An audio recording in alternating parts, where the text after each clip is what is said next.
Good morning, Steve Zonard here with Remax Experts Zonard Associates. Happy Monday morning. Just a real quick update on the market. As we've been predicting all year, we're going to hit the 20,000 mark quite early, which we did.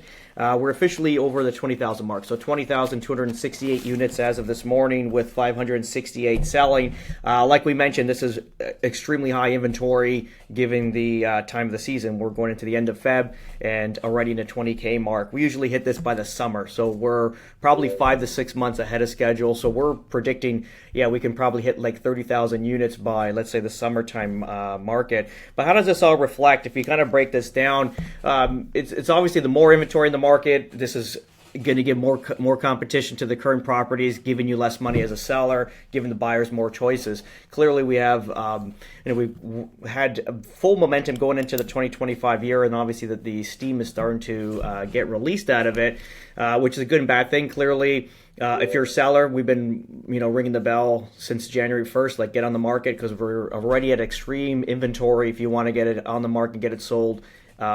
You need to go early. Don't wait till March, April, because this is doesn't look like it's going to turn into like a spring market at any time soon.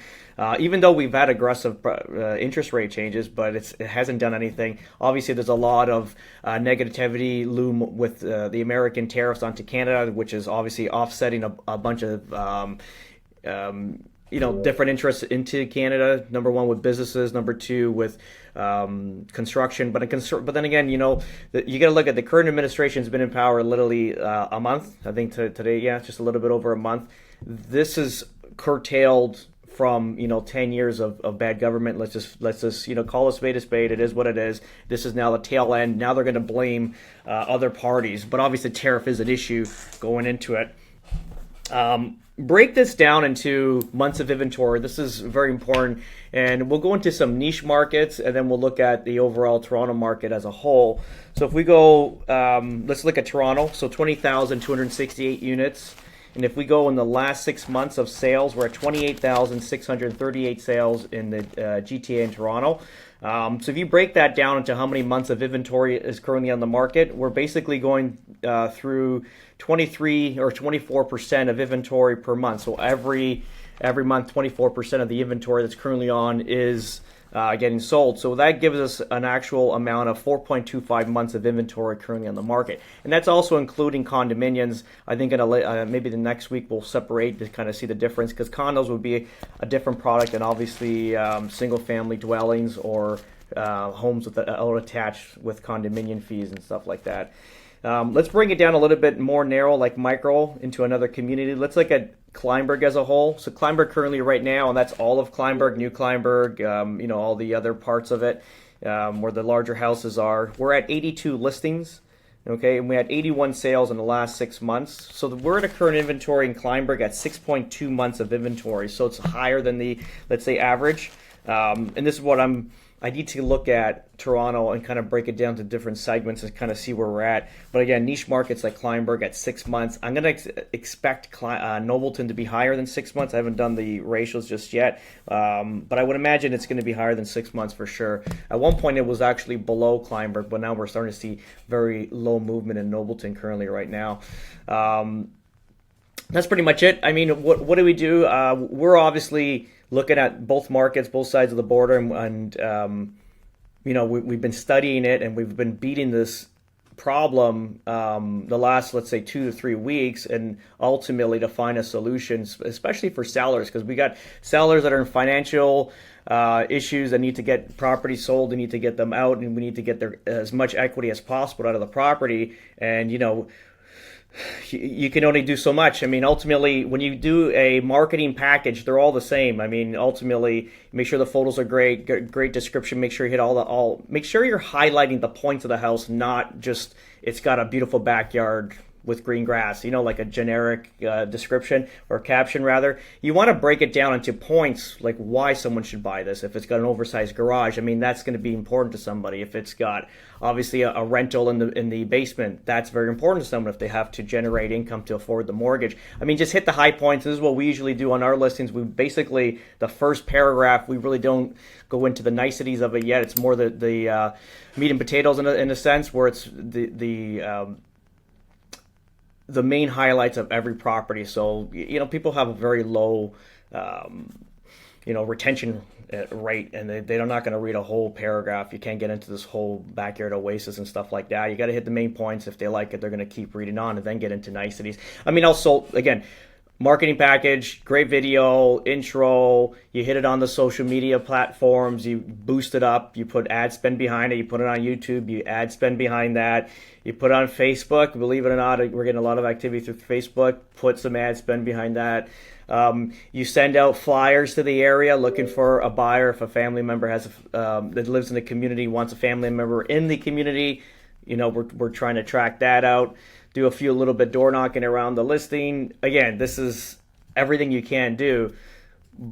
The only thing that's different from all that, because that all remains the same, and then again, with our listings, we keep rotating pictures. We had a little, not a misunderstanding, but they're questioning why there's a photo of one of the property rather than the front of the house. This is a technique. Clearly, you keep moving photos every week to refresh it. You want more eyeballs on your listing. At the same time, every time you touch MLS, it's basically the algorithm's gonna pick it up and put it more further to the top of the list. And this is what you're trying to do, get more eyeballs on the property if somebody missed it.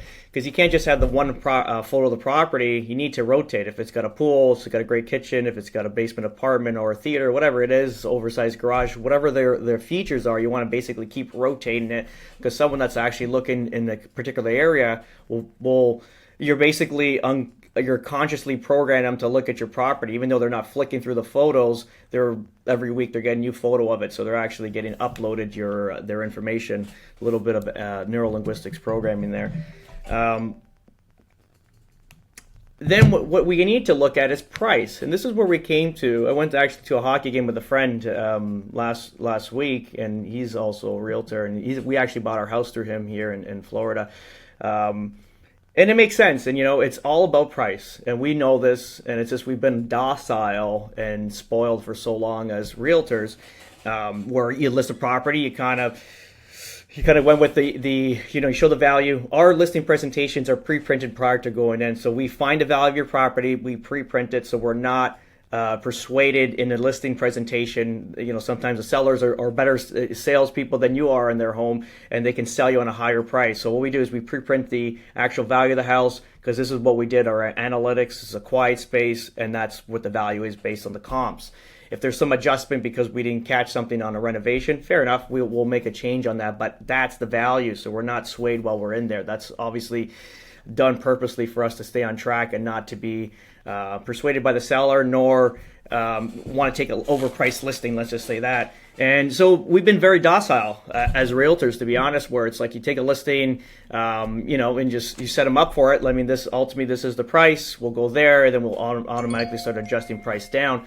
But what's happening currently right now is that you need to be very aggressive, and it's that old saying that I used to go off of from coaching is more features and benefits for a better price. So your house needs to be better and better priced than whatever is currently on the market. So let's just say you have a plateau of single family dwellings, and let's just say Bolton, for example, and they're all 1.2, 1.3 million. Let's say 1.3 is the average. You want to be below that mark. You want to be, if 1.3, they're all 1.3, 1.325, 1.350. You want to be just below that. Even at 1.299, go for it. Because ultimately, what's going to happen, it's going to be a race to the bottom based on the current inventory on the market, and then also what's coming down the pipe with tariffs and all that. Because if jobs start leaving Canada, which it looks like, the construction industry is dead, and that's got nothing to do with the States. So high rise, low rise, dead market.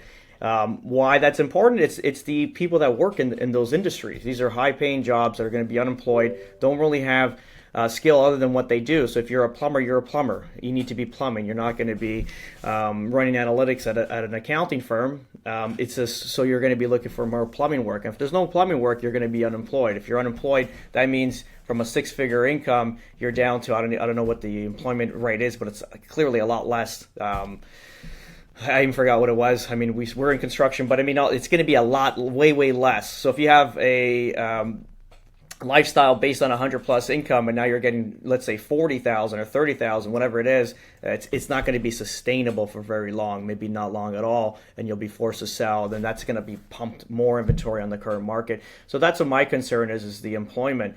Obviously, the tariffs coming in, they're going hard on steel and metal, what that's going to do is basically manufacturing. They want to pull everything back into America. That's also car manufacturing. They want to give the jobs back to the U.S. rather than kind of outsource it. So there's going to be a big issue both sides of the border. It's going to affect even the U.S. based on they're going to have a little bit of pain establishing facilities. If it's mining these different minerals that Canada has, it's going to obviously bring inflation up here. They have to establish, new relations with how to get these minerals out of the ground and get it uploaded to the market to meet the demand here in the U.S. because it's a very hungry market. Also, car manufacturing. If they're going to start shrinking that back, they're going to have to upload more manufacturing plants in the U.S. But what the future is pretty grim there. If this all happens, I mean, Canada's going to be, I don't know. We'll see what happens. I mean, they're going to have to start trading with other countries. Will they be allowed to do that behind America? I don't think so.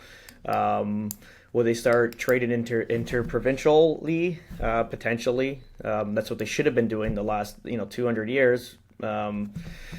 But that's pretty much it. So what we're looking at is price right now. Be very, very price conscious on everything.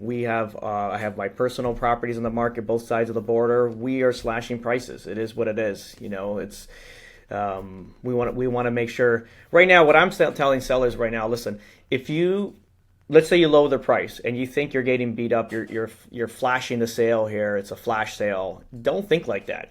You got to make sure you get it under contract, lock it in. And what I'm telling clients is, let's look in 6 months from now and see what the value of that house is.